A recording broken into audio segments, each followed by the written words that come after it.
Hola, bienvenidos a otro directo en Facebook. Luego lo pasaré a YouTube, seguramente, como siempre, y allí lo podéis echar más para adelante, más rápido, etcétera. Todo esto para poder escuchar alguna cosa o reíros simplemente de la voz más rápido. Y vamos a pasear por Madrid leyendo lo que hacíamos ayer. El libro este, lo voy a enseñar un momento.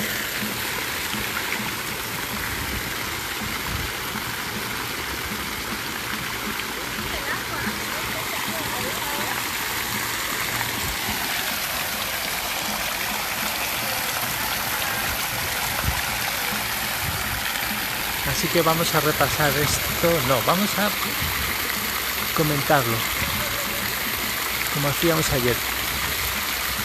Es un material muy interesante, muy liberador para mucha gente. Este de Spinoza, aunque a otras personas les puede decir o les puede sonar que eso como que lleva por el mal camino, por así decirlo, ¿no? Porque hay un discurso sobre la moral muy gracioso. Bueno, pues nada, empezamos a caminar por ahí.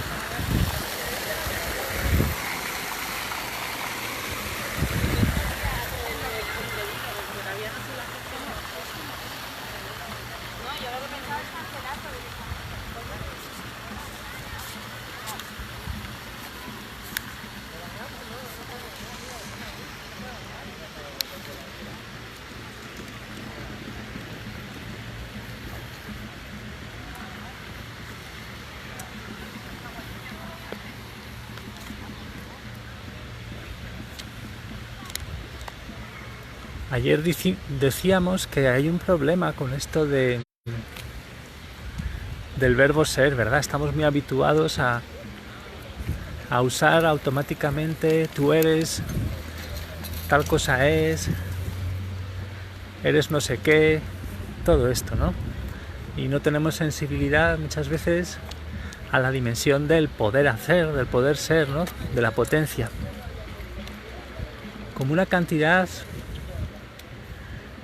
un tipo raro, como una cantidad de poder hacer, es una intensidad en el fondo. No es una cantidad al estilo de un número normal, así, sino más de temperatura, ¿no? Las cantidades intensivas son las temperaturas, por ejemplo. Y entonces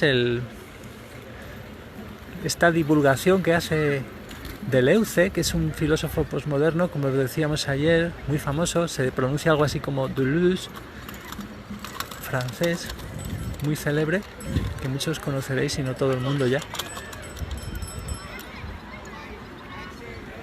Pues la divulgación que hace de Spinoza, muy simple, pues va en este sentido, ¿no? Dice que en realidad todos somos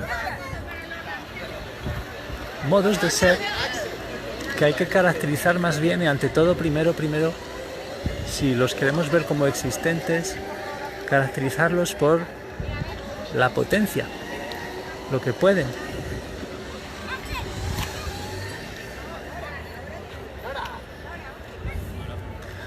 Y no por lo menos no al principio, por la esencia, por lo que son esencialmente, ¿no?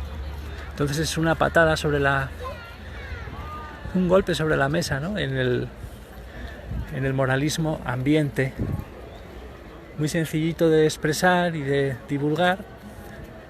Y bueno, nosotros ya como estamos alertados sobre realmente la profundidad del tema de lo moral y todo eso y de la historia humana, no estamos ni de acuerdo ni con unos ni con otros. Eso de estar de acuerdo, ni siquiera sabemos quiénes somos, ¿no?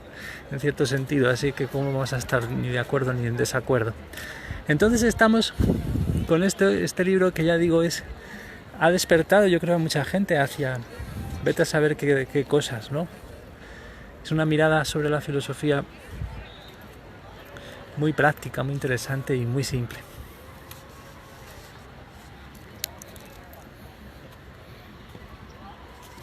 Entonces, veíamos ayer que no había cosas buenas y malas en sí, o por lo menos esa no era nuestra mirada al principio, en lo que llamábamos este sistema práctico, esta ética de Spinoza.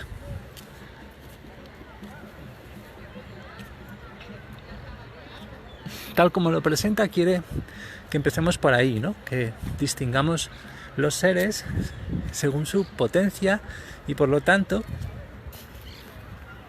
en un mundo donde lo que importa es precisamente la cantidad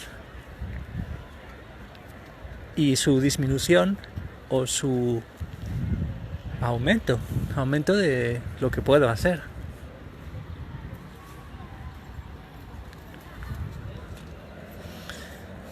Y eso va a tener mucho que ver, como también empezamos a ver ayer, con el aumento de alegría o de tristeza. Casi se podría simplemente caracterizar por eso, ¿no? Como vimos ayer un poco, pero seguiremos viendo. Vamos a leer ya textualmente. Así pues, hay cosas que actúan sobre mí. Ayer estábamos hablando de la definición de los cuerpos como amasijos de relaciones. Todos son relación de relaciones.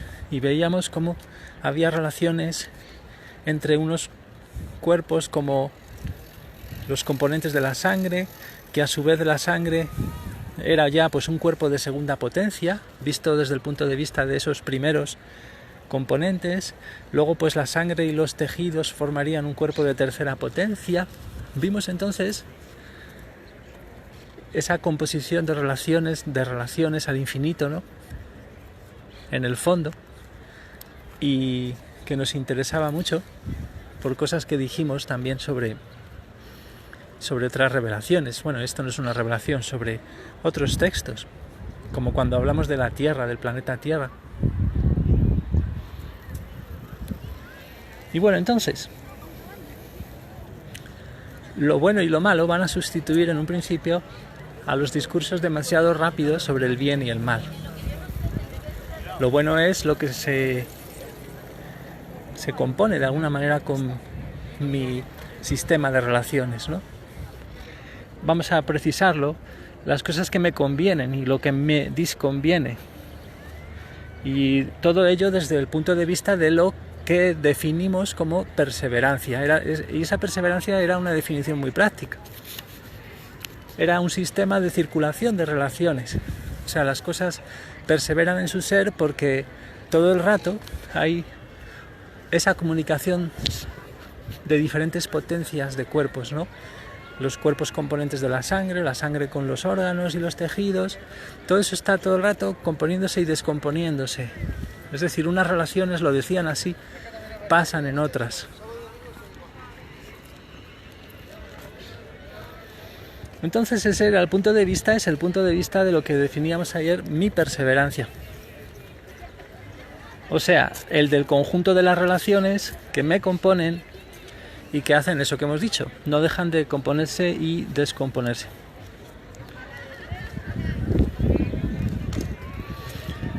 Entonces, una cosa cuya relación descomponga la totalidad o una parte de mis relaciones constitutivas será un veneno. ¿Por qué? Hay una definición objetiva muy simple, muy graciosa, que es simplemente porque fuerza a que alguna de mis relaciones, bueno, más bien por algunas partículas, por ejemplo, a tomar otra relación que no está en correspondencia con mi conjunto. Y ya está. Sí, de fácil. Y no hay nada dramático, ¿no? En el fondo, visto desde una neutralidad de los cuerpos, bueno, las partículas pasan a otros conjuntos de amasijos de relaciones, ¿verdad? Que llamábamos cuerpos. Y ya está. El veneno descompone, pues, una de mis relaciones constitutivas. Estoy leyendo la página 143, esta es la clase 5 de esta recopilación. Y entonces, descomponer lo tomamos en dos sentidos.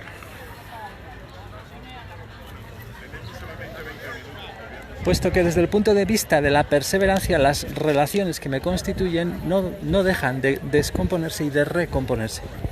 Pero eso quiere decir que la relación compleja pasa a las relaciones simples y éstas vuelven a dar la relación compleja.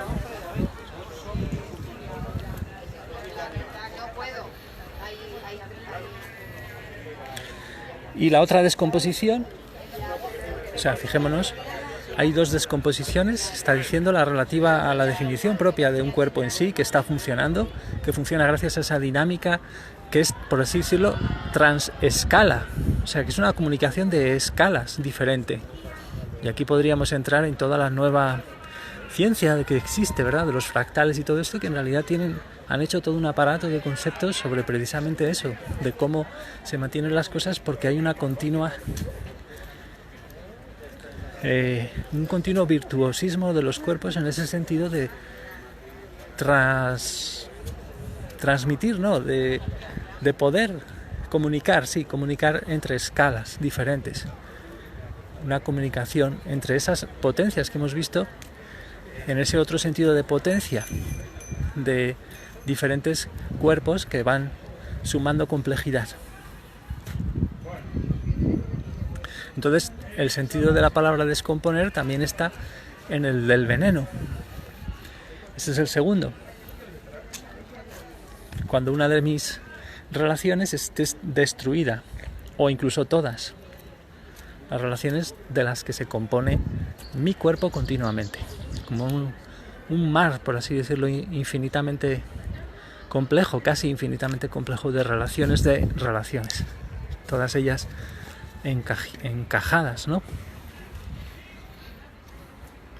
Bueno, tenemos entonces una definición bastante estricta, incluso muy estricta, dice aquí Deleuze, de lo malo. Una cosa solo puede ser mala desde un punto de vista desde un concreto punto de vista. Desde el cuerpo cuya relación sea descompuesta por esa cosa, por ese veneno.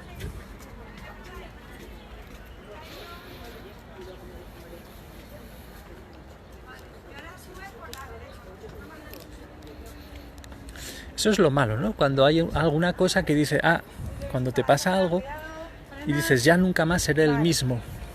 Es como que has notado que te ha descompuesto una relación de alguna manera, constitutiva de tu ser.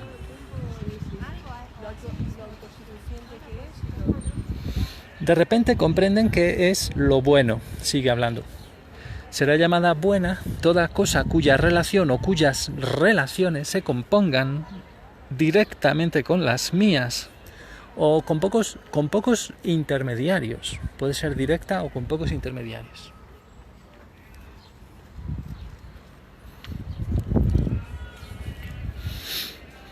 Insisto sobre la importancia de directamente, dice. Por ejemplo, yo respiro. El aire es bueno para mí. Bueno, depende, ¿qué aire? Pero bueno, supongamos que en general es bueno. ¿Qué quiere decir? Quiere decir que la relación constituyente del aire se compone directamente, entre comillas directamente, con una de mis relaciones. Una de mis relaciones constituyentes. ¿Cuál?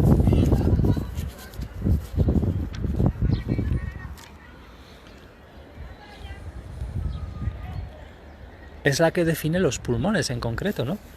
Por ejemplo, es tal como lo comenta aquí, es eso. Mi relación constituyente en cuestión, vinculada al aire, es la que va a definir los pulmones. Llamo pulmonar por comodidad a esa relación. Aunque los pulmones es un sistema de relaciones de movimientos y de reposos también, tal como lo había definido con simplicidad, entre partículas.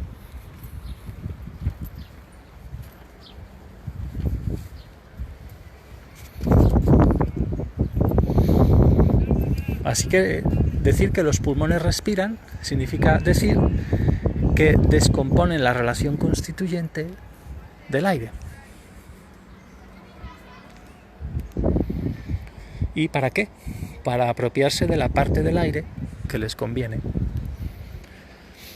Pongamos, para no complicar, el oxígeno. Si soy un pez, tengo branquias, el agua es lo que me conviene porque las branquias son otro sistema de relaciones, de movimiento y de reposo que es capaz de descomponer la relación constituyente, esta vez del agua, para extraer oxígeno.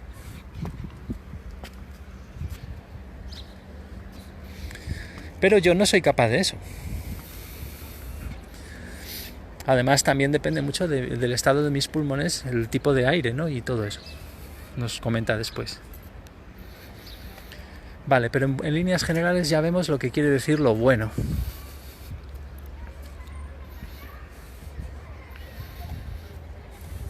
Esta es la diferencia entre un alimento y un veneno.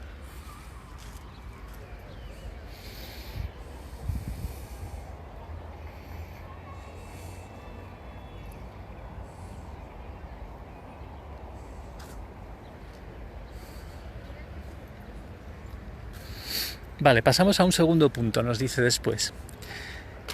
Acabo de decir que hay dos tipos de descomposición. Una descomposición circulación, esa interior que define los cuerpos, que es buena. Y pertenece a la perseverancia, tal como la definíamos. Una vez más, mis relaciones complejas no cesan de descomponerse al mismo tiempo que las simples no dejan de recomponer relaciones complejas. Es entonces una descomposición-recomposición que pertenece a la perseverancia. Y luego teníamos la descomposición-destrucción.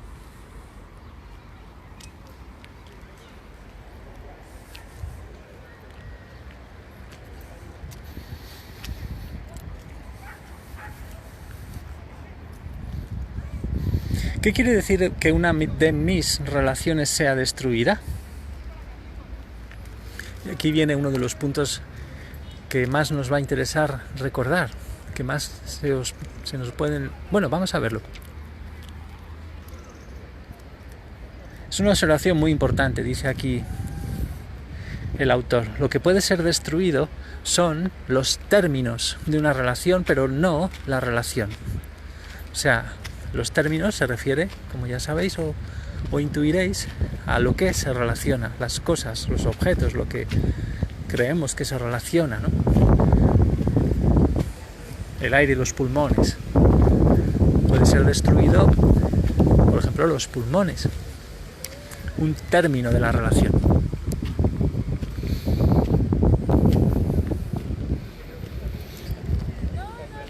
Una relación, ¿cómo podría ser destruida una relación? Se pregunta. Por ejemplo, Pedro es más pequeño que Pablo. Por un ejemplo muy simple, ¿no? Eso es una relación. Veo claramente que Pedro o Pablo podrían ser destruidos, claro. Suponiendo que ellos mismos no son relaciones. Pero ¿cómo podría ser destruida una cosa como la relación ser más pequeño que? Ahí está la clave. ¿Cómo podría ser destruida una relación?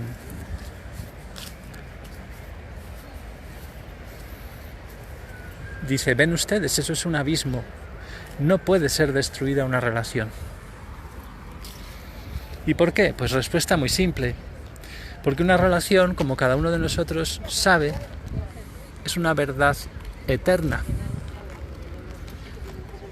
Fijémonos a qué nivel está puesto el concepto de verdad eterna, ¿no?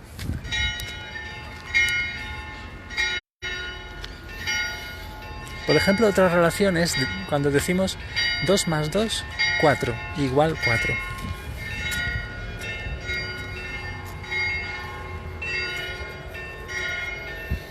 Ese igual es una relación, es un complejo de relaciones, de hecho, puesto que es la afirmación de que hay una relación de igualdad entre dos relaciones, la de 2 más 2 y la de 4. Entonces esto es una relación entre dos relaciones y eso no puede ser destruido. Como Pedro y Pablo pueden morir, vale, pero no será menos eternamente cierto que Pedro habrá sido más pequeño que Pablo. ¿Qué puede decir entonces? ¿Qué puede querer decir? Es una cosa muy simple. Es por comodidad que decimos que una relación es destruida. Es una forma de hablar. Pero en realidad eso quiere decir que una relación deja de ser efectuada. O sea, imaginemos qué mundo más loco, ¿verdad? Tenemos... Fijaos qué bonito si se diera a veces... Si habláramos así, ¿no? Más veces y con más...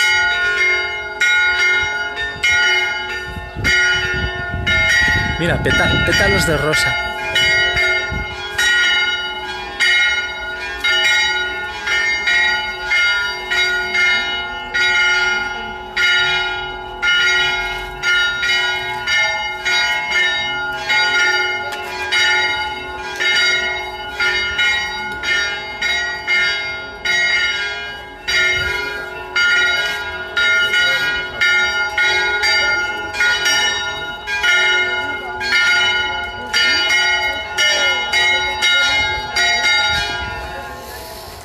Fijaos qué bonita forma de hablar. Una relación deja de ser efectuada.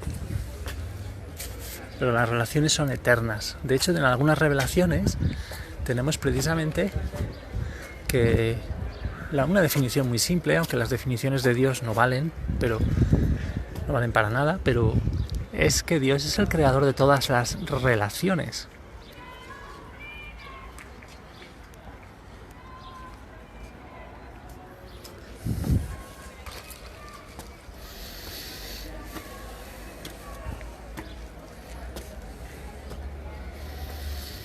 Esto es muy importante, dice, para lo que Spinoza llamará luego la vida eterna, o sea, para cuando nos enseñe que somos eternos.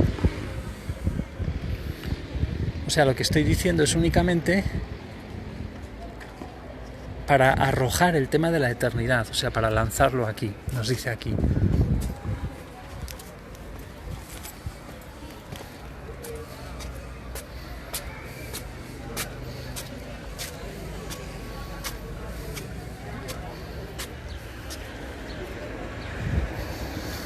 De hecho, cuando digo que una de mis relaciones es destruida,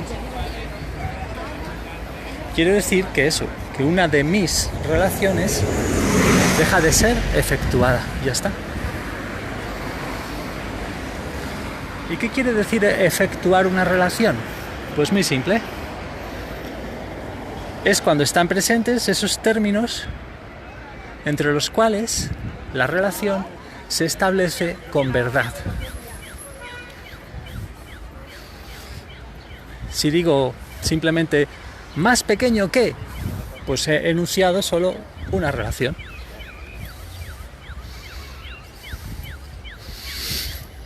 Pero es una relación vacía. Efectúo la relación cuando encuentro o cuando presento los dos términos que sean el uno con respecto al otro más pequeños uno que el otro en esa relación. O sea, que estén conformes, que se ajusten a la relación ser más pequeño que. Entonces imaginaos, ¿no?, qué formas más gráficas podríamos hacer hoy, ¿verdad? Con las herramientas tan magníficas de visualización que tenemos, imaginarnos que el mundo de lo invisible, de lo mental, sea el que rige, el que gobierna, y en realidad es un mundo de relaciones eternas, ¿no? Y que van por ahí intentando capturar entidades existentes y todo el rato sosteniéndolas, en tanto que eso. Si entendemos un poquito, podemos intuir un poquito, aunque esto no sirve, ya digo, más que para eso, para jugar a intuir y eso. Podemos intuir por qué se habla en todas las revelaciones de que es tan importante el nivel mental, ¿verdad?, de pensamiento. Ahí tenemos los jardines del campo del Moro, que se llaman, que son los jardines del Palacio Real, que alguna vez hemos estado viendo los pavos reales, muy bonitos ahí dentro, los patos y las plantas que hay también magníficas, muy grandes y todo eso. Bueno, pues seguimos. Es por eso que puedo hacer una lógica de las relaciones. que siempre fue algo considerado distinto a una lógica de la atribución. Fijémonos, la lógica de la atribución sería la relación de la cualidad con la sustancia.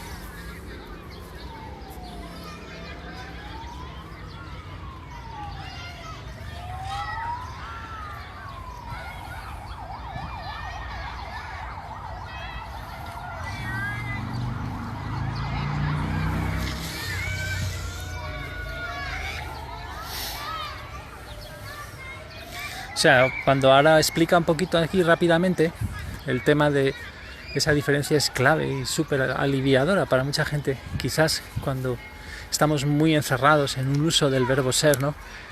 El cielo es azul, azul es la cualidad o el predicado, ¿verdad? Es un problema de la lógica de la atribución frente a la lógica de la relacionalidad, ¿no? De las relaciones que estamos viendo. Es el problema, dice, el problema es que esto no es obvio. De cierta manera, cuando digo que el cielo es azul, digo A es B. Y es raro, ¿con qué derecho puedo decir que A es B? Bueno, quiero decir, sigue diciendo, que hay todo tipo de lógicas que son lógicas de la atribución en la medida en que plantean ese problema. Pero comprendan que digo, o sea, que cuando digo Pedro es más pequeño que Pablo, o sea, más bajito diríamos, no más bajo, eso de más pequeño no es una cualidad de Pedro. Ahí está el truco, ¿no? La prueba es que Pedro, que es más pequeño que Pablo, es más grande que Julio. O sea, la relación no es algo atribuible, no es una cualidad atribuible a algo, a otra cosa. Incluso en el nivel de sentimiento, ustedes sienten bien que el dominio de las relaciones es otro dominio.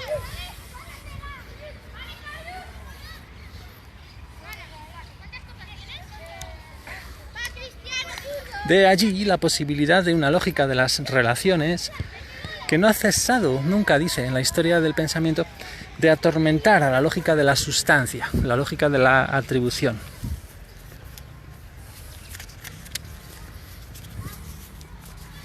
Y bien, ¿qué hacer con las relaciones desde el punto de vista de la lógica de la sustancia? Pues es que las relaciones van a plantear problemas. Una vez más, no puedo decir eso, que más pequeño que Pedro sea atributo o cualidad de Pablo. Es algo diferente. ¿Cómo pensar entonces? Y fijémonos que ahora nos advierte lo que hemos visto, que Spinoza no ha definido los cuerpos como sustancias, sino como complejos de relaciones. Si los defino como sustancias, tengo un problema. ¿Cómo pensar las relaciones entre los cuerpos?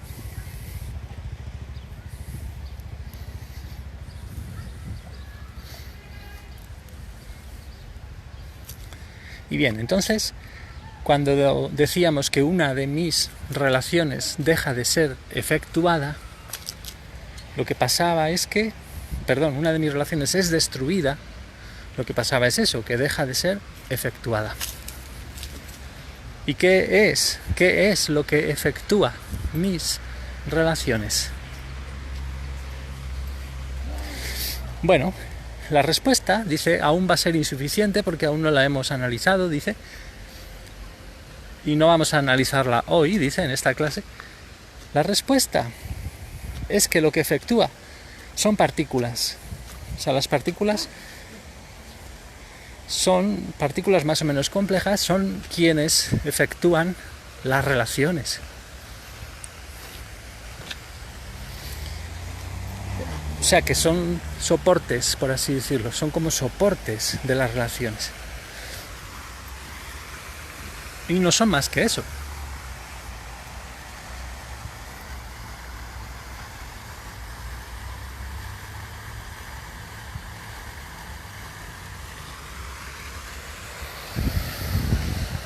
Términos, o sea, las partículas son los términos de relaciones variables.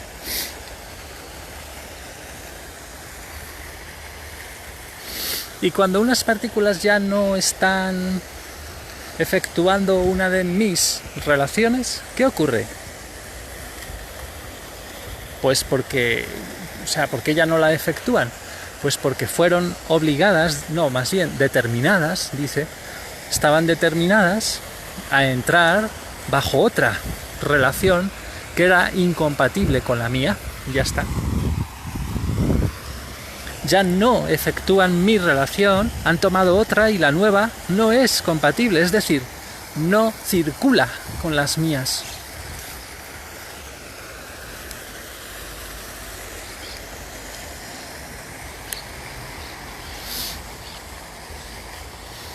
O sea, por ejemplo, ahora poner el ejemplo rápidamente del arsénico, de un veneno, y dice, pues simplemente las partículas, las mías, de mi cuerpo, bajo la acción del arsénico, son determinadas, se ven determinadas a tomar otra relación y punto pelota, ¿no? Esa relación que se vieron determinadas a tomar, pues no circula con las mías, con el conjunto este tan loco que hemos visto de relaciones encajadas enormemente abundantes para conformar un cuerpo, ¿no? Así que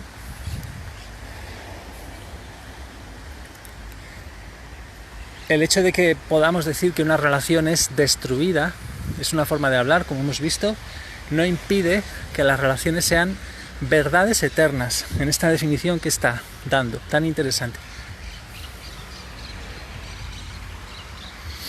Una relación, entonces, cuando es destruida, si decimos eso, solo decimos que ya no es efectuada. No hay partículas para proporcionarle términos, no hay partículas para actualizarla.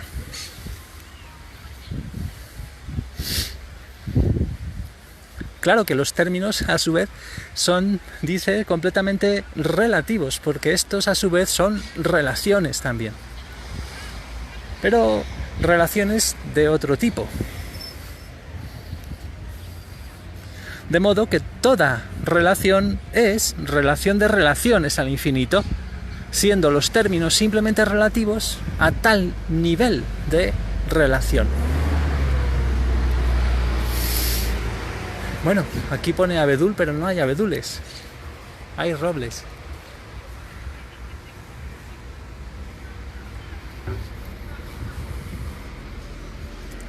Se les han muerto los abedules. Mira la bellotita cómo despunta ahí. Estos robles.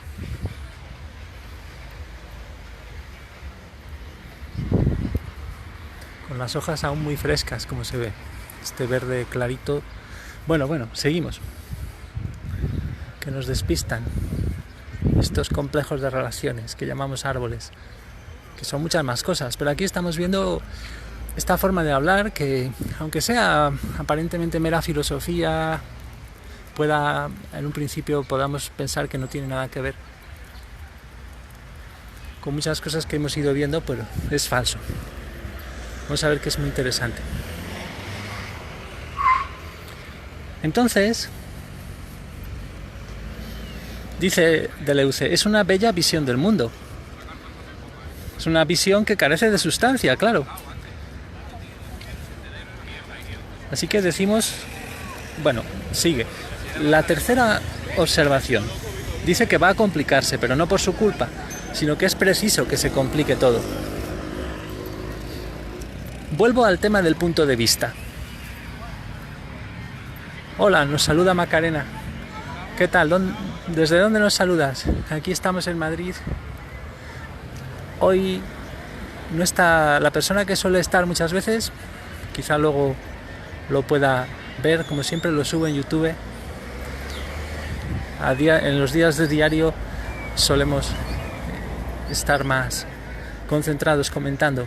Hoy hemos cambiado, como vemos, hace poco hemos empezado una serie nueva, ya que habíamos tenido estas vacaciones de directos, y con esta serie de comentario de Spinoza, pues iniciamos esto. Bueno, ahí están, hoy sábado, fiesta muy pronto para estar aquí de fiesta, y no son precisamente solo adolescentes lo que hay ahí bebiendo aparentemente ya. Ahí hay una especie de chiringuito. Bueno, se me oye bien porque hoy, como no estaba Susi, que suele venir, no me ha dicho si se oía. Así que nada, si estás ahí con las manos libres, ya nos lo dices si quieres. Bueno, resulta, la tercera cuestión dice que va a complicarse, y es preciso que se complique. Lo que define la perseverancia es el conjunto de las comunicaciones de relaciones. O sea, el hecho de que no deja de haber comunicación entre mis relaciones constituyentes. Y esto quiere decir que no dejan de descomponerse de lo más complejo a lo más simple y de recomponerse de lo más simple a lo más complejo. Como vemos, es una forma de hablar muy en conexión con las visiones que están dándose hoy, como ya hemos dicho antes, de la física, con esto de los fractales y todo. Se ha ido por un momento la conexión. Voy a leer lo que nos comenta Macarena. Dice que está en Alicante, en Alcoy, de visita a casa de mi madre, pero vive a unos 200 kilómetros más al norte, y que sí se oye bien. Gracias. Vale. Bueno, pues qué bien. Aquí hace el fresco aún en Madrid, pese a que hace mucho sol y eso. Hace relativamente bastante fresco para lo que luego suele ponerse en verano, claro. Bueno, entonces, ese concepto de perseverancia, que no de esfuerzo, nosotros, esto es un traslado completamente de los conceptos, porque esta perseverancia de los cuerpos se contrapone al esfuerzo. Por eso es muy espiritual en el fondo, en el sentido de ver eso, de que las relaciones ya están todas efectuadas, y definir los seres como potencias y no como algo que tiene que esforzarse, sino como potencias ya llenas, ya sea que estén disminuyendo o incrementándose en su capacidad de hacer, pero ya llenas. Entonces, ahora tenemos aquí una pequeña cuesta, vamos a ir despacio.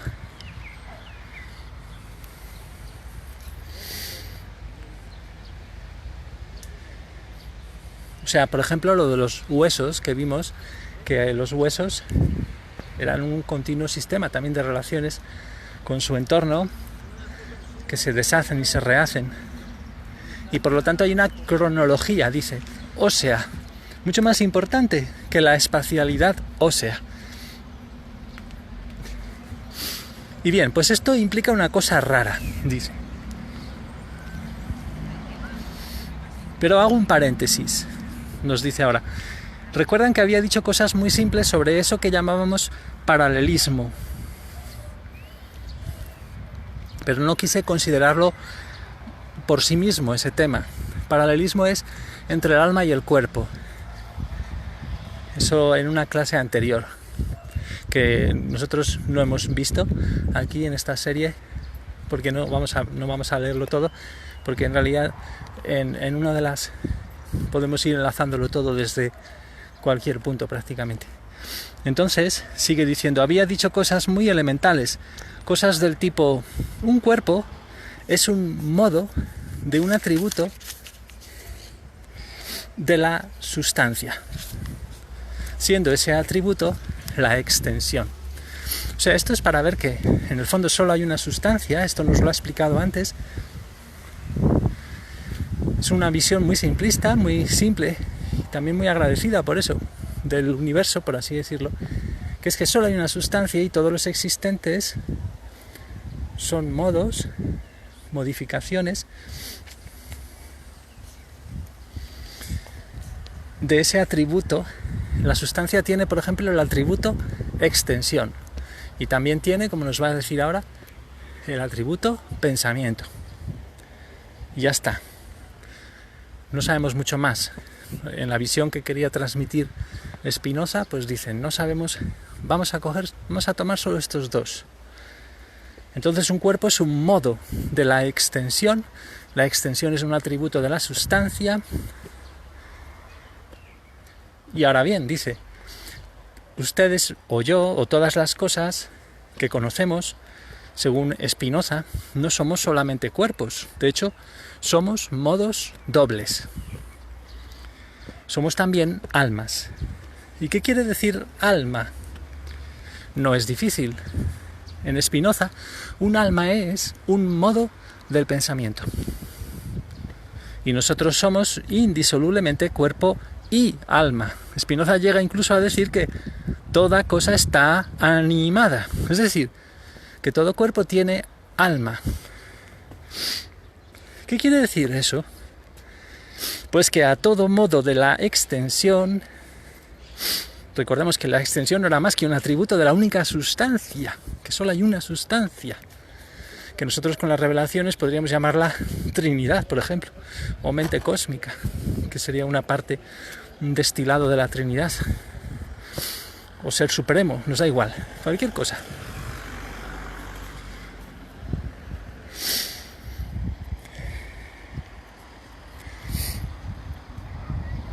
Toda cosa tendría un alma, quiere decir que a todo modo de la extensión, o sea, a todo cuerpo, le corresponde un modo del pensamiento, o sea, alma. Así pues, soy un cuerpo en la extensión, pero un alma en el pensamiento.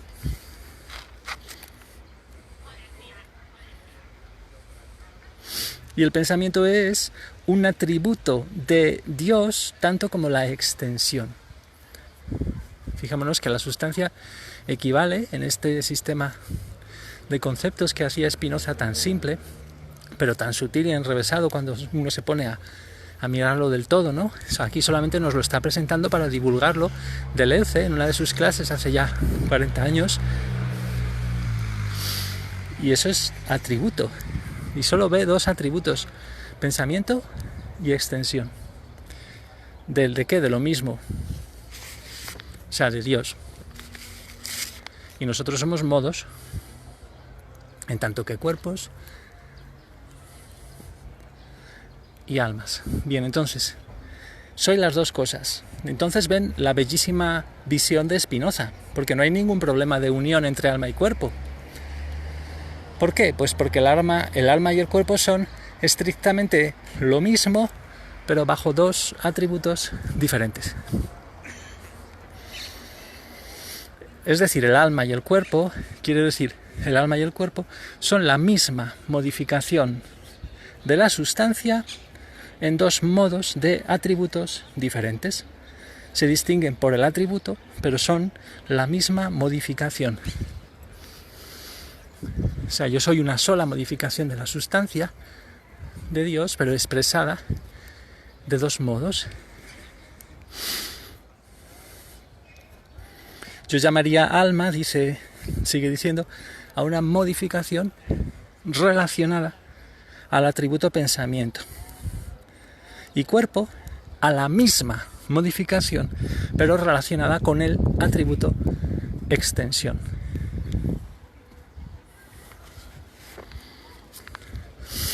Dice Macarena, me he suscrito a tu canal. Gracias. Ahí en YouTube, sí, donde luego subimos los vídeos. Bueno, esto es una cuesta brutal.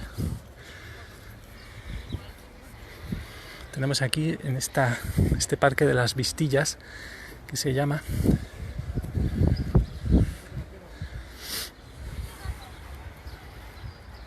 Aquí tenemos la Sierra de Madrid.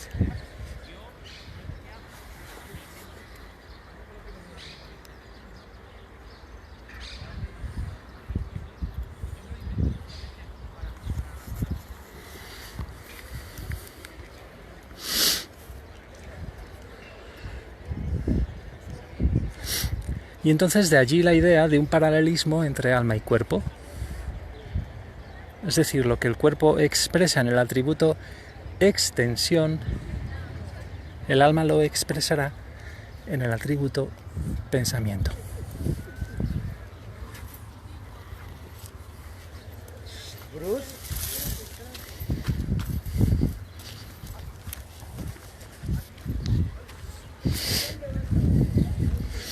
Si comprenden eso, sigue diciendo, es divertido la vida.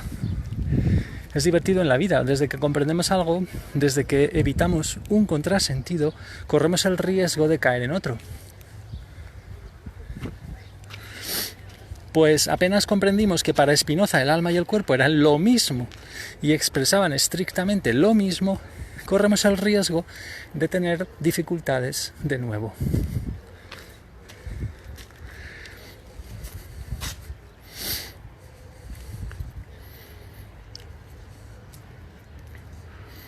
Porque casi tenemos ganas de decir, bueno, como un cuerpo se define por un conjunto de relaciones de movimiento y de reposo, pues un alma también tendrá eso mismo, relaciones de movimiento y de reposo. Tendríamos muchas ganas de decir eso, dice aquí Deleuze. Sí, además Spinoza lo dice, a veces. Dice que hay partes del alma que entran en relaciones tal como las partes del cuerpo también.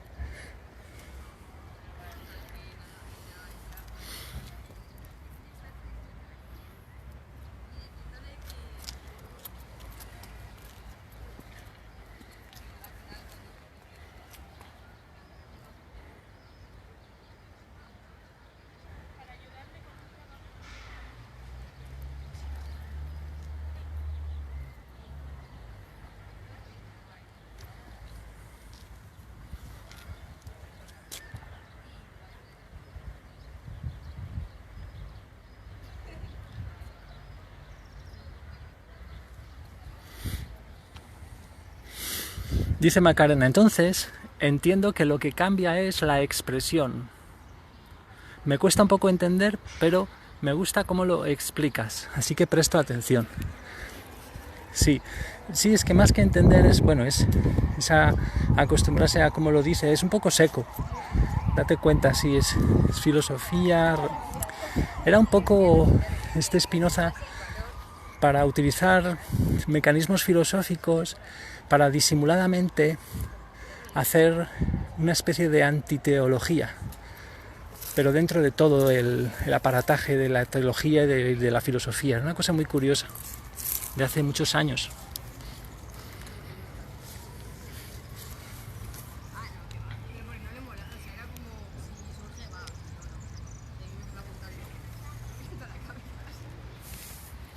Pero sí, ya verás que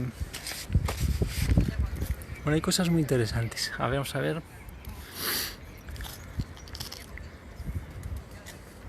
Dice que tiene razón al decirlo, porque hay que hablar lo más simplemente posible. Razón cuando dice eso sobre el alma también, ¿no? Que hay partes.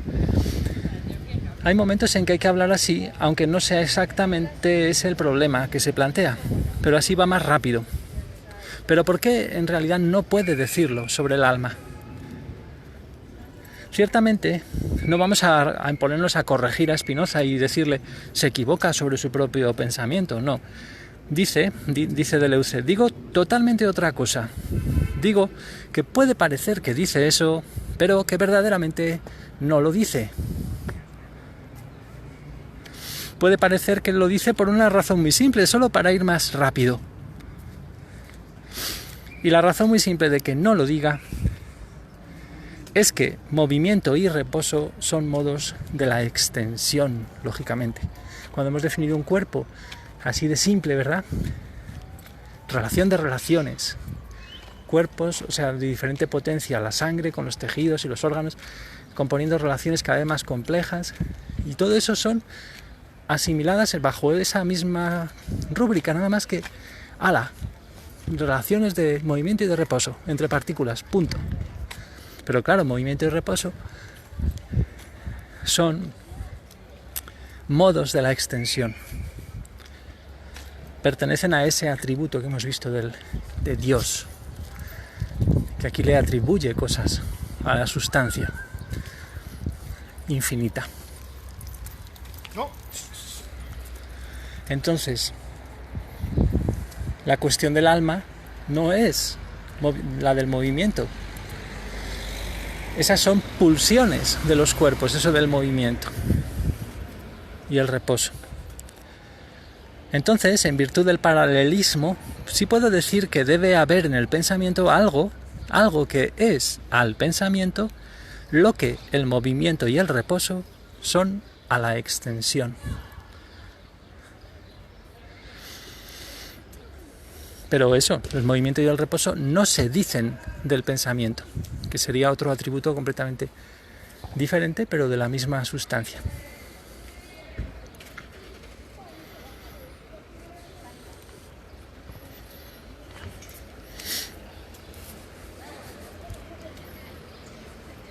Entonces, ¿qué puede querer decir? Pues sigue diciendo, pues nos dice algo muy interesante. En la Ética, en el libro este fundamental de Spinoza, el que está comentando aquí, este es un seminario, esto de donde estudian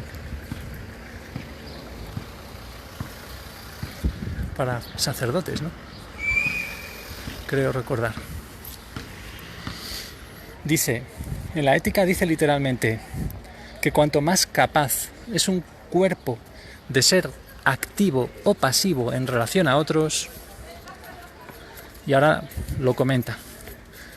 Esto quiere decir, cuanto más capaz es un cuerpo de estar con otros cuerpos en relaciones de movimiento y de reposo, o sea, cuanto más capaz es un cuerpo de sufrir los efectos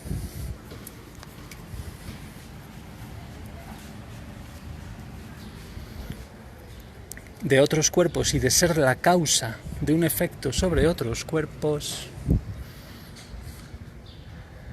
Quería decir eso. O sea, si soy activo, si actúo sobre otro cuerpo, es eso. Y si soy pasivo, es si recibo la acción de otro cuerpo. Y de acuerdo a lo que vimos, esa capacidad de ser o activo o pasivo es exactamente la capacidad que tengo de entrar en relación con cuerpos exteriores, que son relaciones de movimiento y de reposo. Entonces podemos transformar esa frase en lo siguiente. Digo, en general, que cuanto más capaz es un cuerpo de tener con otros relaciones de movimiento y de reposo, más será su espíritu, es decir, su alma, aunque él prefiere utilizar el término en latín mens, más que el término ánima. Más su espíritu o su mente o su alma, más capaz es, por relación a los otros, de percibir más cosas a la vez. Ese es el paralelismo, ¿eh? Entonces no dice que más es activo o pasivo en el registro del pensamiento, en el asunto, en el atributo pensamiento, es decir, en el alma.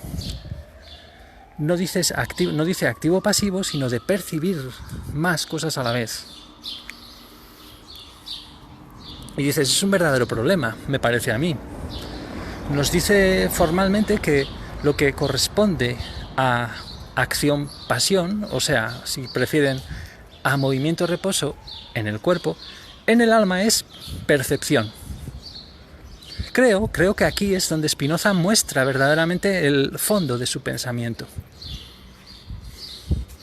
Lo que corresponde al conjunto de las acciones y las pasiones de un cuerpo es las percepciones del alma, son las percepciones del alma. Pero una cosa está en la extensión, que es un atributo completamente diferente del atributo del pensamiento relativo a la mente, alma, espíritu, como lo queramos llamar, en esta simplificación. Así que corresponden percepciones del alma. Entonces, ¿qué quiere decir? Se sigue preguntando aquí. Ven ustedes, el paralelismo no pone en relación movimiento y reposo en la extensión con movimiento y reposo en el alma, sino lo primero con la percepción. O sea que nada que ver con la manera en que se lo interpreta habitualmente a ese paralelismo de cuerpo y mente. Cuando se piensa que hay movimientos del alma que corresponden a los movimientos del cuerpo. No dice para nada eso. Lo que se corresponde... Ya, se había parado un momento. Supongo que allí también se habrá notado. Ha parecido que se paraba. Sigo. Lo que se corresponde a los movimientos de los cuerpos son percepciones. Y ustedes me dirán, pero esas percepciones están en movimiento. Puede ser que la percepción nos permita dar un sentido a un movimiento propio del alma, pero eso es porque en principio son percepciones.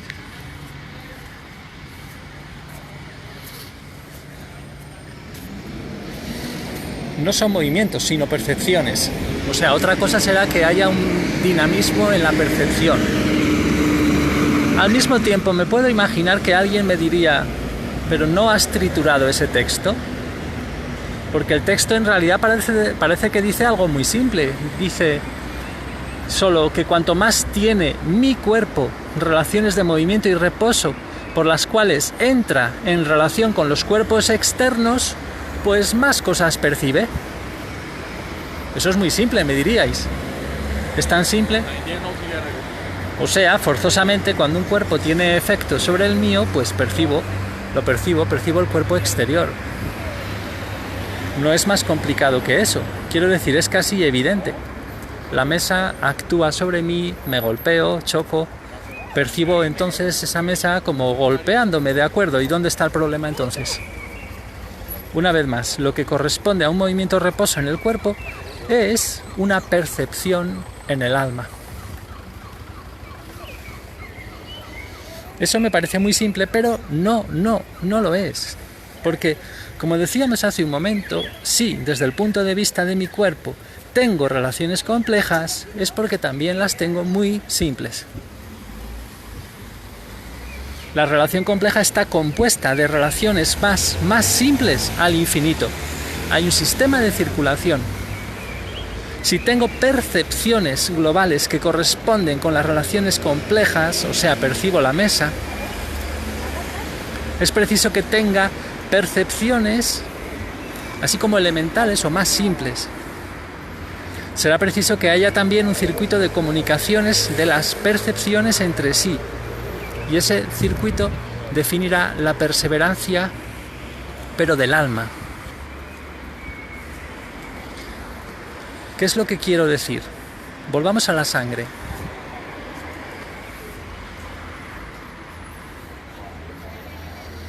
Vamos a ver además que se trata de otra cosa que de la percepción en el sentido ordinario del término.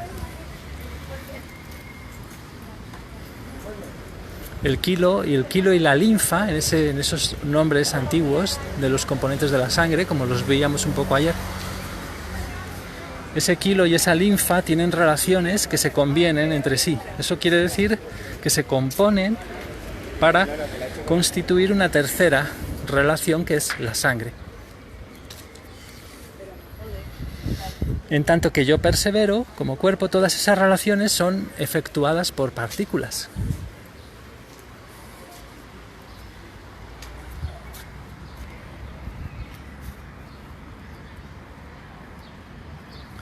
Si dejaran de ser efectuadas, yo sería destruido y mi sangre también. Imagínense por un momento que son una partícula de linfa. Eso quiere decir que ustedes efectúan una relación o entran en la efectuación de una relación que se compone directamente con la relación que efectúan las partículas de kilo. ¿Y qué implica eso? Que el kilo tenga un poder de discernir la linfa, que la linfa tenga un poder de discernir el kilo. Eso es lo que significa. Las partículas de estas dos cosas, de estos dos, por así decirlo, subcuerpos de la sangre, se unen para constituir eso, la sangre. ¿Cómo se unirían si no se distinguieran entre sí? Si el kilo no tuviera ningún poder de discernimiento, ¿qué impediría a esas partículas unirse con las de arsénico, que destruirían la relación constitutiva del kilo? Hace falta que las partículas de kilo y las de linfa tengan un poder de discernimiento recíproco. Todas las partículas, por ínfimas que sean, tienen un cierto poder que yo llamo, por comodidad, poder de percepción. Cuando dos relaciones se componen, es preciso que las partículas que efectúan esa relación tengan bajo ella el poder de discernir las demás partículas de la otra relación con la cual la primera se compone. Ese discernimiento hace que las partículas de linfa y por otra parte las de kilo vayan unas al encuentro de las otras si nada se lo impide para unirse y componer la relación de la sangre. Es decir, a las partículas en su extensión, o sea, en el atributo extensión que vimos, un atributo diferente al del pensamiento, pues en ese atributo responden paralelamente a un discernimiento en el pensamiento. Llámalo discernimiento, llámalo percepción. O sea, las partículas, por humildes que sean, ya sean de oxígeno, de hidrógeno, etcétera, si lo miramos así, tienen un alma. Es un pensamiento químico muy prodigioso el que elabora Spinoza, dice. Las partículas son modos del cuerpo, son modos de la extensión, y los modos del pensamiento son percepciones. Toda partícula está animada, toda tiene un alma. ¿Y qué es el alma de esa partícula? ¿Es que acaso Spinoza va a decir estupideces, va a delirar sobre que todo tiene alma? ¿Qué quiere decir? Pues quiere decir una cosa extremadamente rigurosa, muy, muy positivista. Yo no sé si es verdad, dice aquí Deleuze, vamos a verlo un momento. Pero en cualquier caso, él quiere decir una cosa muy rigurosa cuando dice eso, que todo tiene un alma. Quiere decir que ustedes no pueden separar a ningún cuerpo, por simple que sea este, incluso si se trata de la partícula más elemental, no lo pueden separar de un poder de discernimiento que constituye su alma. Por ejemplo, una partícula de hidrógeno se combina con una de oxígeno, o bien dos de hidrógeno se combinan con una de oxígeno. Las afinidades químicas son sin duda el caso más simple del discernimiento molecular. Hay un discernimiento molecular y es a lo que llamarían ustedes percepción, tal como llaman modo de la extensión al movimiento y al reposo molecular.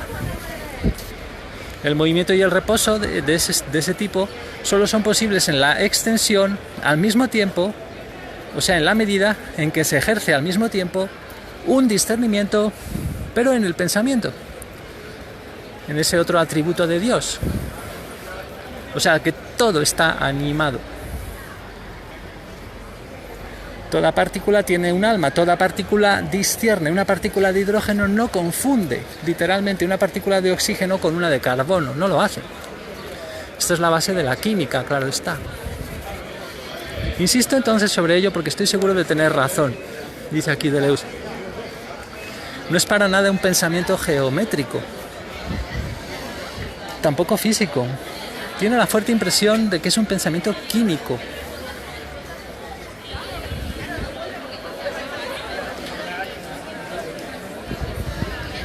Ven ustedes entonces, es muy simple decir que eso, que toda partícula tiene alma. ¿Cómo se diría hoy? Hoy dirían que las partículas están potencializadas, tienen valencias, afinidades. O incluso podríamos salir del dominio de las afinidades químicas. ¿Hacia dónde? Vamos a ver lo que dice.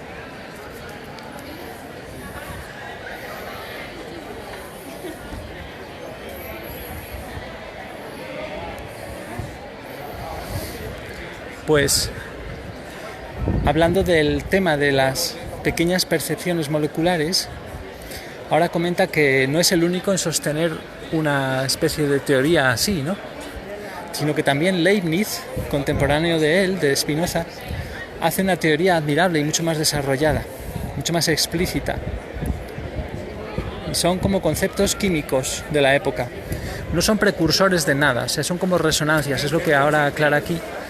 Para hablar de la química, dice, no es que sean precursores, igual que no hubo precursores del evolucionismo, sino que hay resonancias entre épocas.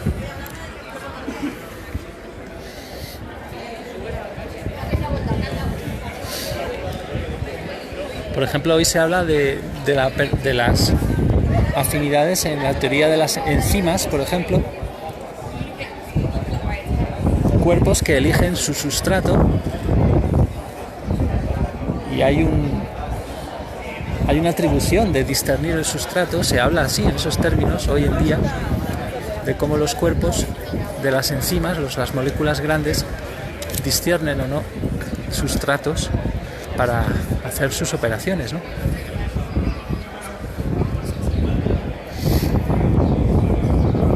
Así que el poder de discernimiento sería lo que Spinoza, dice ahora, llamaría alma. O el espíritu, se podría llamar de cualquier otra manera, ¿por qué no información? Como se hace ahora mucho, ¿no? Dice. Da igual, es una cuestión de meras palabras, no importa. Y no os quedéis, dice ahora, que Spinoza sería un autor que habla del alma. Al contrario, los lectores de la época dirían que eso es lo que... O sea, dirían que Spinoza era un tipo muy raro.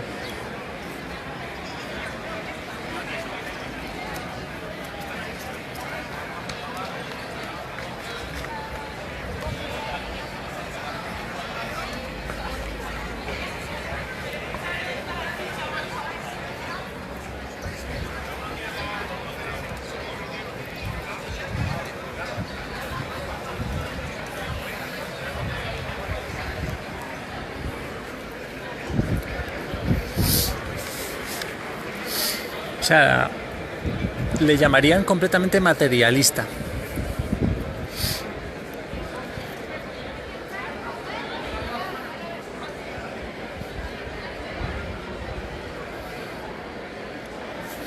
Pero bueno, Spinoza al fin y al cabo dice, tiene toda la razón para decir que la partícula se relaciona en tanto que tiene reposo y movimiento con el atributo de la extensión y en tanto que discierne pues con el pensamiento.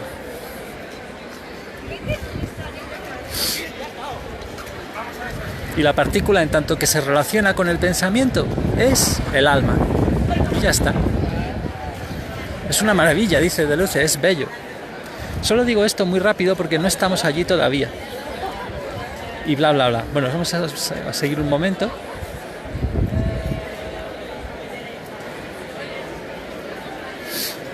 Vamos a ver un poco para hacia dónde va, que ahora hace unos comentarios más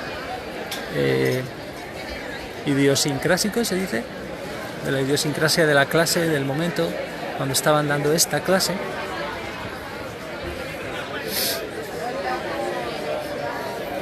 Seguimos. El poder de discernimiento se extiende tan lejos como se extiendan los movimientos y los reposos de partículas. Parece que hemos ganado mucho. Así que puedo decir que que las acciones y las reacciones de los cuerpos son inseparables del discernimiento de las almas. Y no hay movimiento y reposo en un cuerpo sin que haya también discernimiento en las almas. Para lo bueno y para lo malo. Para lo mejor o para lo peor. Para lo mejor en el caso de la composición de las relaciones. Pero para peor en el caso de las destrucciones de relaciones que veíamos al principio. Las partículas se reconocen entre sí. Es por eso que están animadas, como diría Spinoza. Se reconocen unas a otras a través de las relaciones y bajo las relaciones que efectúan.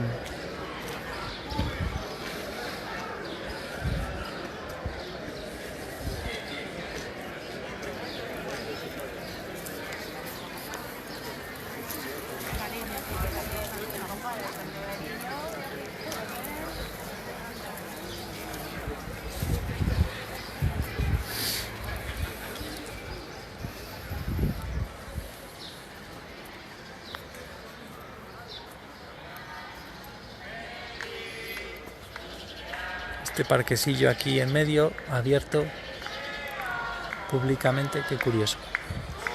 Solo había entrado otra vez, creo. ¿Veis qué pequeño es? Por allí no tiene salida, creo.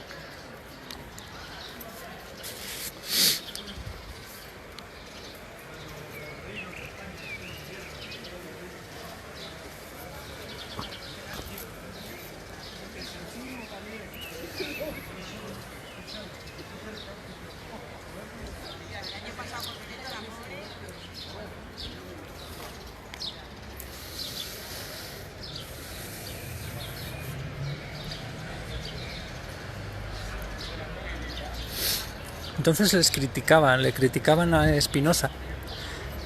Por ejemplo, Leibniz les decía, es que miren lo que hace con las criaturas, que les da el estatuto de figuras geométricas.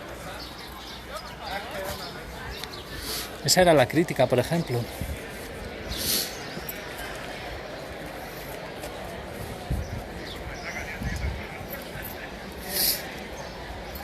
Entonces se le dice a Spinoza, se le espeta, que al negar a los entes la cualidad de sustancia,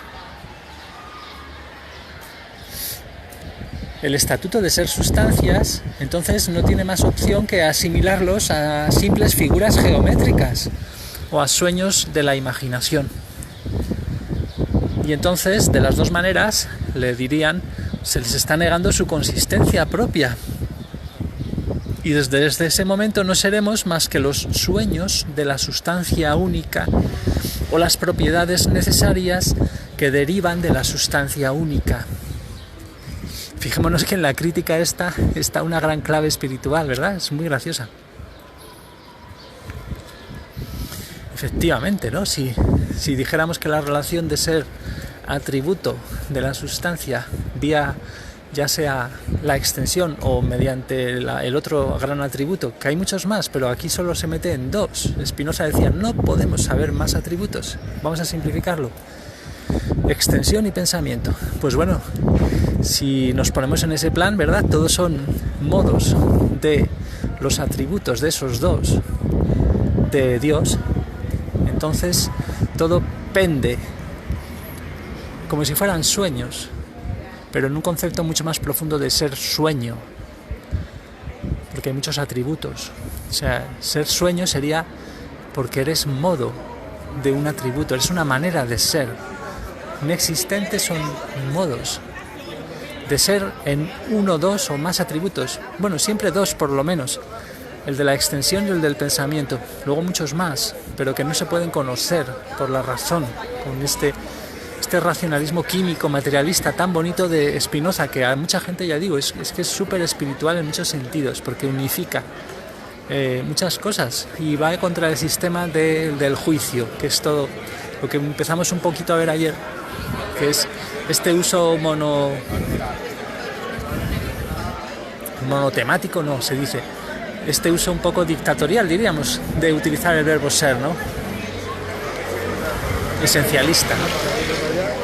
Sustancialista, que lo utilizamos para andar por casa, como quien dice, y no, en vez de sensibilizarnos, como dijimos al principio, con el tema de las potencias, del poder, de caracterizar a los seres por lo que pueden.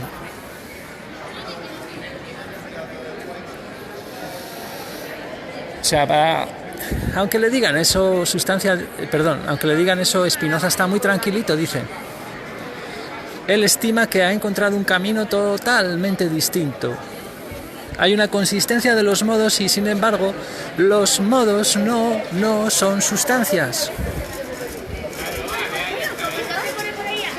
Esa consistencia de los modos no es sustancial, es una consistencia de relaciones.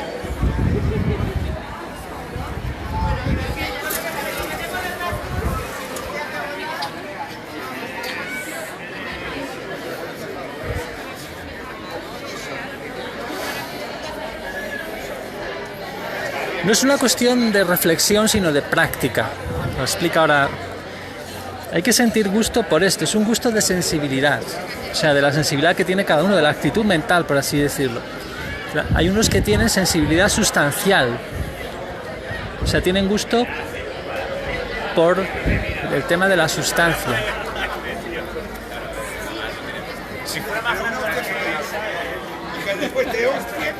No sé si en estas callejuelas se va a cortar mucho.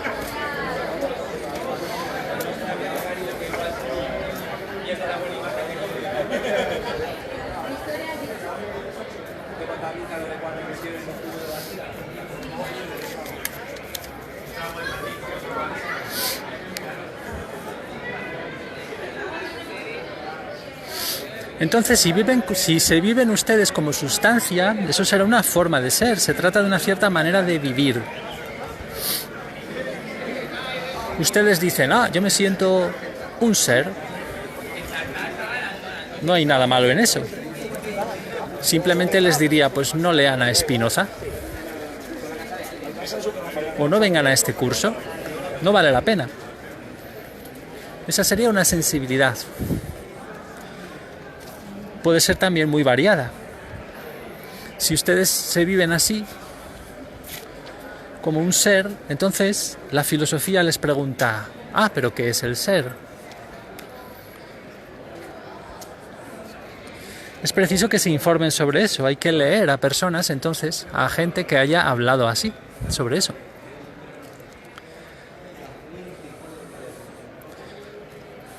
Yo, si dicen ahora, no me vivo como un ser, bueno, pues ¿me vivo como un sueño? Pueden preguntarse.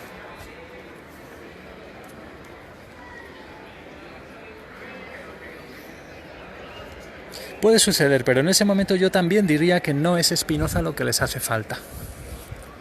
Hay seguramente grandes autores que se vivieron un poco como en un sueño, como un sueño. Hay que encontrarlos.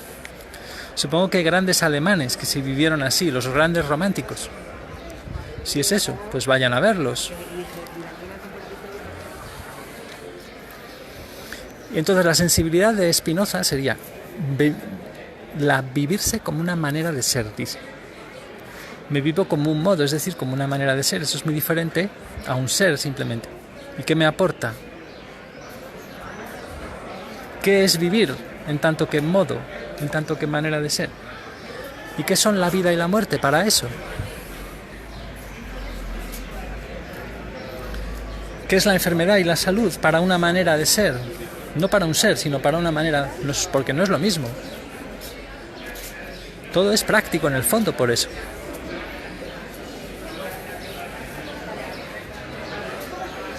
Entonces lo malo que puede suceder desde el punto de vista, lo que habíamos visto, es que una de mis relaciones puede ser destruida.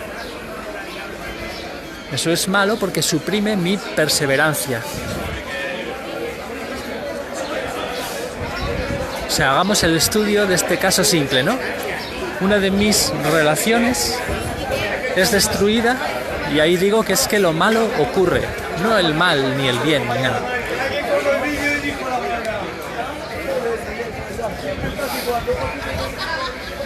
O sea, un cuerpo exterior, como un veneno, bajo su propia relación, destruye una de las mías, una de mis relaciones.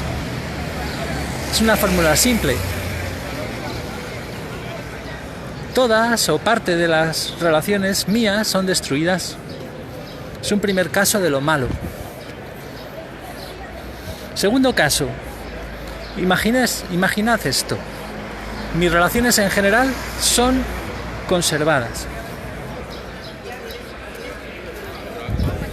En general.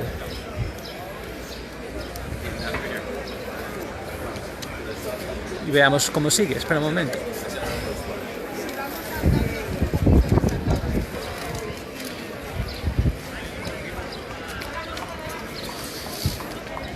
Así, a grosso modo, la mayor parte de mis relaciones son conservadas, pero he aquí que han perdido sus movilidades o sus comunicaciones, o sea, ese dinamismo que hemos visto que constituía la perseverancia como una cosa muy práctica, ¿no? Una definición de los cuerpos. Todas mis relaciones se conservan en general, ¿vale? Pero pierden esa especie de propiedad que les permite, pues, comunicarse unas con otras, o sea, esa propiedad que les pertenece en tanto que son relaciones de movimiento y de reposo. Ahí, como definimos los cuerpos.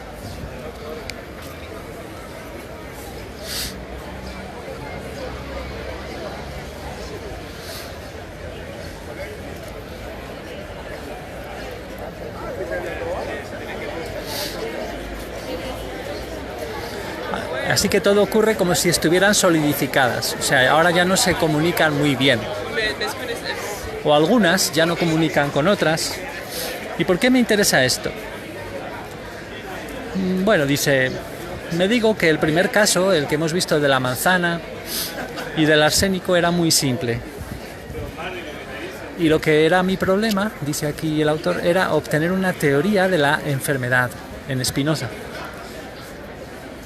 La enfermedad que hemos visto cuando se destruye una de las relaciones en ese modo de hablar era la intoxicación. Diría que son enfermedades de acción. Porque un cuerpo nocivo, puesto que su relación no se compone con la mía, actúa sobre mi cuerpo y entonces destruye mi relación. Ahí tenemos un tipo, y el segundo caso ya es otra cosa. Puede haber intervención de bacterias y virus, como dice aquí, pero eso ya no es lo esencial, sino que sí puede haber un agente externo, pero esta vez no se define tanto por destruir mi relación.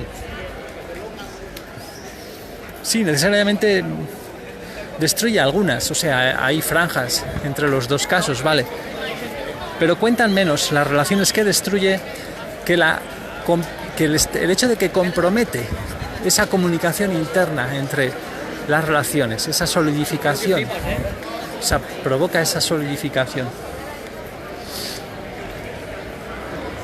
O sea, llegado el caso, cada relación continuará funcionando quizá, pero los fenómenos de metabolismo, o sea, de funcionamiento en común, de cofuncionamiento, de transformación de unas relaciones en otras, todo eso ya no se hace más. Yo diría que es todo otro dominio diferente. Enfermedades que llamaríamos de metabolismo o de comunicación,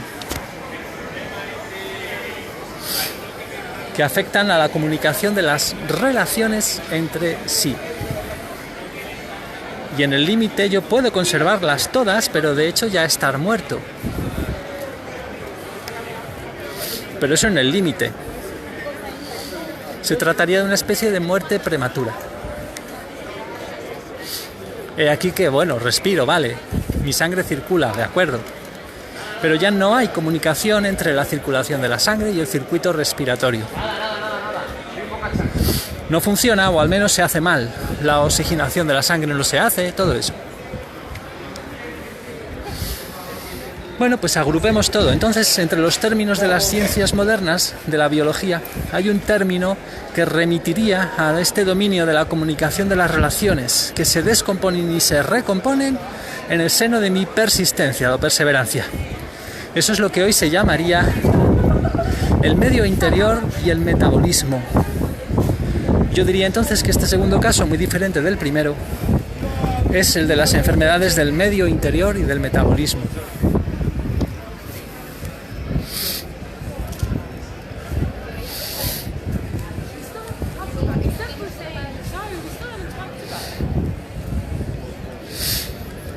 O sea, estos, por ejemplo, ahora pone los ejemplos de cuando se mantuvo al general Franco o al mariscal Tito, se les mantuvo en vida por medios artificiales el mayor tiempo posible.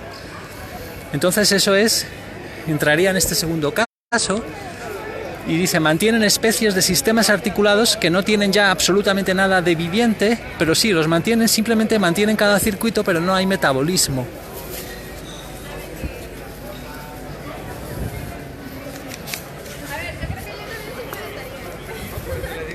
Es decir, no hay ninguna comunicación de los circuitos entre sí.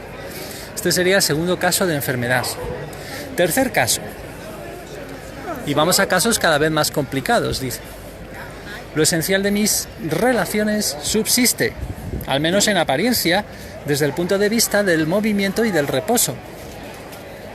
Mi segundo caso, recordemos, era que también subsisten, pero han perdido la flexibilidad, es decir, el metabolismo, es decir, el poder transmitir sus comunicaciones en el medio interno.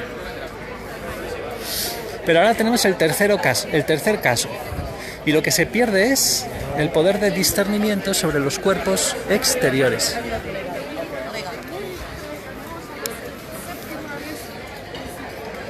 ¿Qué quiere decir este caso? Vida, raciones, tapas. Sí, respiro, vale, pero cada vez me cuesta más descomponer el aire. Es decir, captar el oxígeno que me hace falta. Ven ustedes, se trata de otro caso.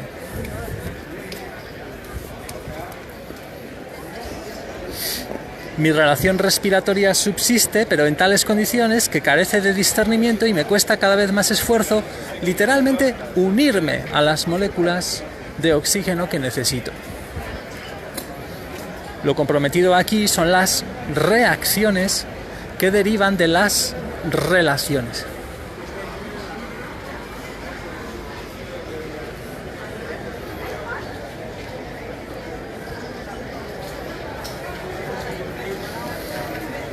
O sea, las relaciones ya no pueden orientar reacciones más que por intermedio del discernimiento molecular. Entonces me pregunto si no podríamos decir que hay un tercer tipo de enfermedades, las de intolerancia. Sería interesante. Aquí está un poco elucubrando, ¿verdad? Especulando y dice, ¿qué pasa con las alergias, ¿no? O con la respiración asmática?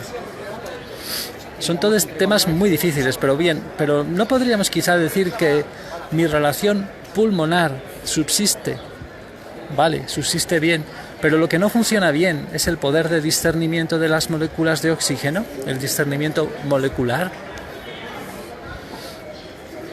O puede ser que mi sistema esté lo suficientemente estropeado como para que yo me una en el aire a moléculas que no son precisamente las del oxígeno. En cualquier caso, se trata de enfermedades de reacción.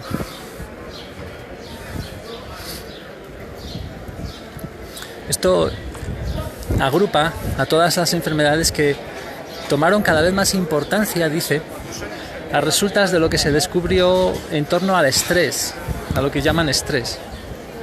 Son enfermedades de reacción. Bien, evidentemente guardé lo mejor, lo más perturbador, dice, para el final.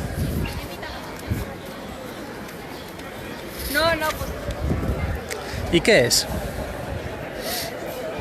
Esta vez lo que está quebrado está en mi propio interior. Es un paso nuevo. Ya en el nivel del tercer caso había una afección del poder de discernimiento, del poder del discernimiento molecular, pero aquí en este último caso 4 es el poder de discernimiento hacia el interior, o sea, el propio de la autopercepción, por así llamarla, lo que se quiebra.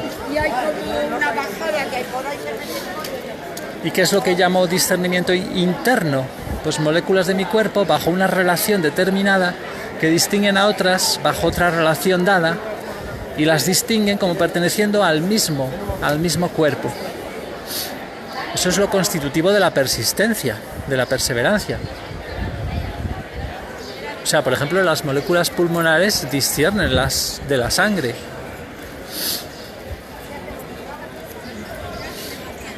Dentro de mi organismo, entonces, hay reconocimiento interno de unas partículas entre otras.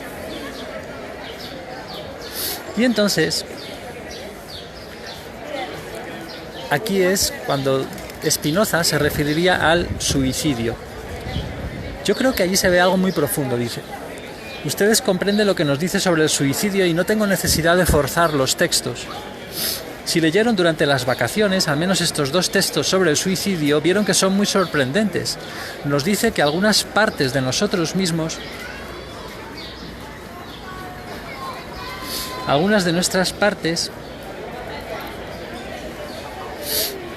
se comportan como si hubieran devenido enemigas de las otras. Bueno, sí, ya voy a terminar, porque se está acabando la batería también. Que dice Macarena que me falta base. ¿Spinoza era filósofo? Pregunta. Sí, efectivamente. Ahora está viendo un cuarto tipo de enfermedades, las de inmunodeficiencia, diríamos hoy.